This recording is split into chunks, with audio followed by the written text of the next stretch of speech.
What's up, everybody? It's the Digital World Podcast, and today we have a 25 point basis point rate hike that happened from the Federal Reserve. So they didn't pause rates, they didn't cut rates.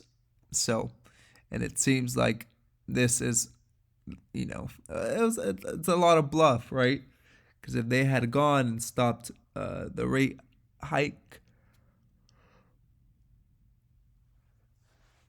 excuse me, if they had stopped that rate hike, then people would have been kind of concerned, right, because of all the because of the banking crisis that occurred or has it has started. Well, it's been all underway, but folks, this is a plan to get a lot of these smaller banks to fail, and they're consolidating. That's what's happening. There's a consolidation that's happening from small banks to big banks.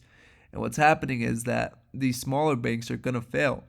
The moral hazard that's being introduced into the system is setting precedent for a lot of these small banks to fail and get bought out or taken over by these bigger banks.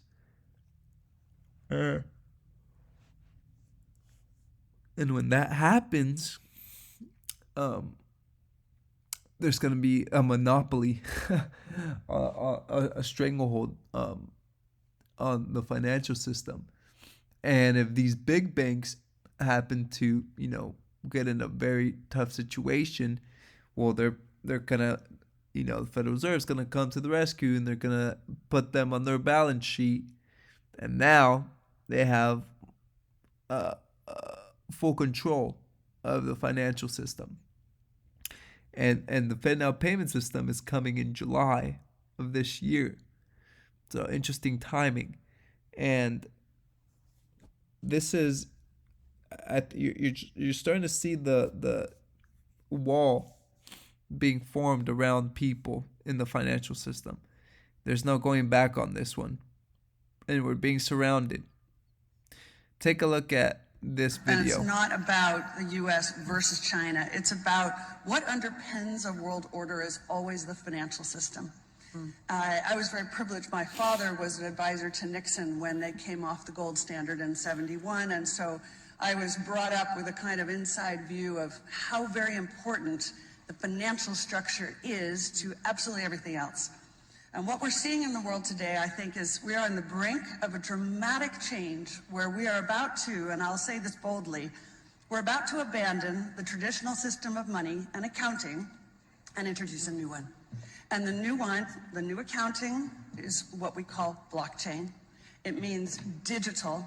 It means having a almost perfect record of every single transaction that happens in the economy, which will give us far greater clarity over what's going on. It also raises huge dangers in terms of the balance of power between states and citizens. In my opinion, we're going to need a digital constitution of human rights if we're going to have digital money.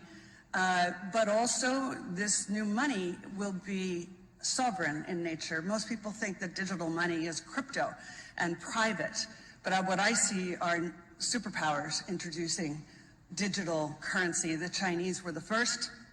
The U.S. is on the brink, I think, of moving in the same direction. The Europeans have committed to that as well.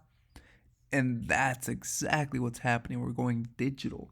So make no mistake, this banking crisis that's going on right now, it's not coincidental. You're starting to see the consolidation of power in the financial system, and it's gearing towards ultimate control. And so that's why, folks, like with whatever you have, I've been harping on this. Hey, step by step, prepare for what's coming, because it's on the horizon. You're starting to see signs here and there that are showing the imminent crisis, and those who prepare ahead of time will be able to best withstand.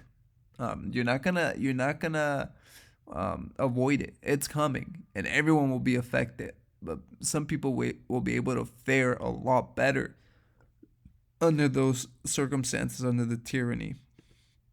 Listen to what Christine Lagarde has to say about CBDCs. Where do we stand? we central bankers, we have been operating as a monetary anchor in relation to the commercial banks and the private money. If we are not in that game, if we are not involved in experimenting, in innovating in terms of digital central bank money, we risk losing the role of anchor that we have played for many, many decades. And we have historical examples of period where the central bank monetary anchor was not there, and that precipitated crisis after crisis. That certainly was the case at the time of the free banking in the 19th century. Do we want to go back to those days? Probably not. I would say certainly not from our vantage point, as a result of which we have to respond to the demand for those digital payments in order to maintain the role of anchor that we have been playing regularly. Where do we stand? We central bankers, we have been So you're straight from the horse's mouth. And a lot of people, because they don't want to deal with the banking crisis, will accept these measures to guarantee the deposits. But little do they know where this ultimately leads. Here's an interesting quote from Jerome Powell, and this is in October 2012. He said, "I think we're actually at a point of encouraging risk taking, and that should give us pause. Investors really do understand now that we will be there to prevent serious losses. It's not that it's easy for them to make money, but they have every incentive to take more risk, and they are doing so. Meanwhile, we look like we are blowing a fixed income duration bubble right across the credit spectrum that will result in big losses when rates come up down the road. You can almost say that it is our strategy." So this sounds awfully familiar to today, and it's not going to be a pretty sight. So that being said, thanks for watching. Like and subscribe to the channel. It's the Digital World Podcast, and I'll see you in the next episode.